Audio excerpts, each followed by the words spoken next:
केला बेचने वाली चुड़ैल। एक बार की बात है, जादूपुर नाम के एक गांव में करतब दिखाती एक औरत एक रेड्डी के लिए गांव में आती है। आइए आइए मेहरबान कदरदान, खाइए रोहड़ा के ताजे ताजे केले। कभी खाए नहीं होंगे ऐसे केले, पीले पीले केले खाइए।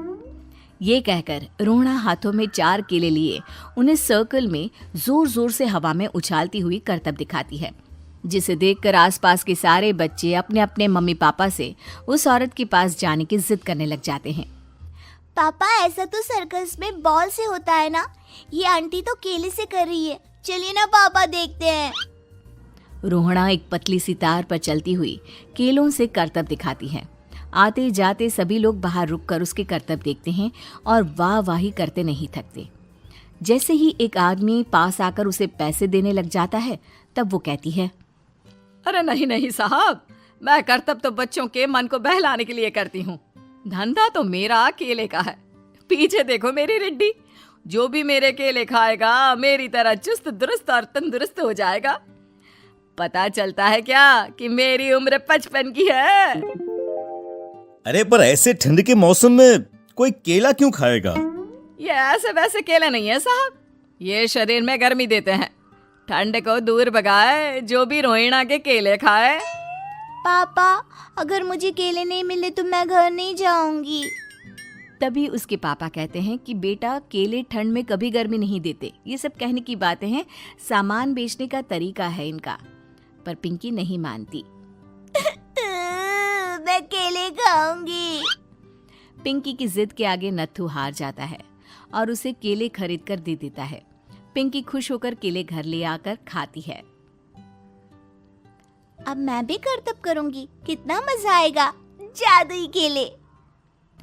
पिंकी पहला केला खत्म भी नहीं करती कि वो बेहोश हो जाती है। दूसरे केले से एक काला धुआं आता है और रोहड़ा चुड़ैल बनकर बाहर निकल आती है। मेरे भूतिया केले बच्चे न खाए, ऐसा हो ही नहीं सकता। जादूपुर वालों, कब तक बचोगे? आ गई हूं मैं रोहड़ा, जिसका कोई नहीं कर सकता सामना।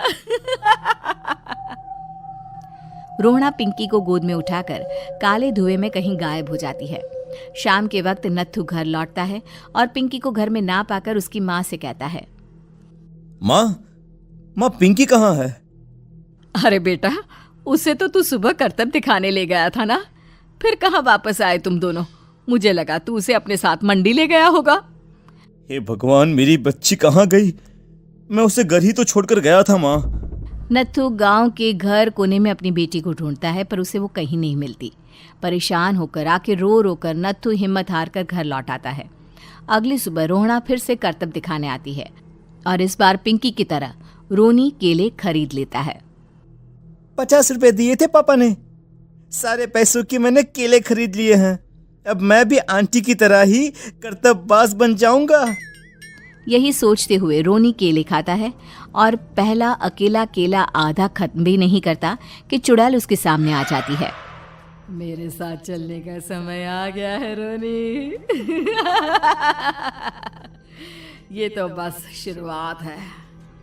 अब इस गांव के सारे बच्चे धीरे धीरे मेरे कब्जे में होंगे, एक बच्चा भी नहीं बचेगा। ये कहकर रोना रोनी को गोद में लेकर काले धुएं में अदृश्य हो जाती है। इसके बाद हर रोज गांव में से कोई ना कोई बच्चा गायब होता, पर ऐसा क्यों हो रहा है किसी को भी समझ में नहीं आ पा रहा था। रोज की तरह अपनी बेटी पिंकी की तलाश में नत्थू गांव के एक तालाब के पास बैठा रो रहा था। कहाँ गई मेरी पिंकी? शकुंतला के जाने के बाद एक वही तो मेरा सहारा थी। अरे उसकी आत्मा कोस रही होगी मुझे कि मैं अपनी बच्ची को संभाल भी नहीं पाया। नत्थू ये कहता हुआ रो ही रहा था कि तभी तालाब में से उसे शकुंतला की आवाज सुनाई देती है। कहाँ थी तुम शकुंतला? हमारी बच्ची और सारे गायब हुए बच्चे रोहड़ा के कब्जे में हैं। वो बच्चों को जो केले देती है उससे बच्चे बेहोश हो जाते हैं और उसके कब्जे में आ जाते हैं और वो उन्हें ले जाकर काली दुनिया में ले जाती है। पर वो ऐसा क्यों कर रही है? ये मैं नहीं जानती, पर उस दुनिया का रास्ता मैं आपको बता सकती हूँ। जहां ये नदी खत्म होती है वहां एक केले का पेड़ है, उसके नीचे एक दरवाजा है, वहीं से रास्ता जाता है उस दुनिया का। ये कहकर शकुंतला की आत्मा गायब हो जाती है। गांव के सभी लोग झुंड बनाकर उसी रास्ते से काली दुनिया में चले जाते हैं और वहां देखते हैं कि सारे बच्चे वहां काम कर रहे थे। पापा मुझे ले चलो यहाँ से। पापा पापा। सभी बच्चे अपने मम्मी पापा से लिपट जाते हैं। तो तुम लोग यहाँ तक आ गए? क्यों हमारे बच्चों को पकड़ लिया तूने?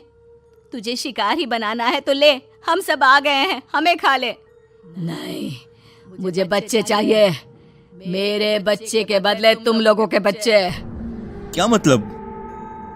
मैं इसी गांव में रहने वाली एक औरत थी। केले की चोरी के इल्जाम में मेरे बेटे को गांव वालों ने इतना मारा कि वो मर गया। उसी दिन मैंने ठान लिया कि गांव वालों का भी वही हाल करूंगी। कुछ दिन बाद बेटे के चले जाने के दुख में मैं भी मर गई और मेरी भटकती आत्मा एक चुड़ैल बन गई। और फिर मैंने बदला लिया तुम सबके बच्चे छीनकर। बर्दाश्त नहीं कर पाए ना? सोचो मुझ पर क्या बीती होगी। हमें माफ कर दो रोना, पता नहीं ये किसकी गलती थी पर हम सभी माफी मांगते हैं। हमारी खुशियां लौटा दो, तुम भी तो एक माँ हो। गांव वालों की बात सुनकर रोना का मन पिघल जाता है और वो बच्चों को छोड़ देती है। उसके बाद काली दुनिया बच्चों के लिए जादुई दुनिया बन जाती है। अब कोई भी कभी भी वहां आ जा सकता था।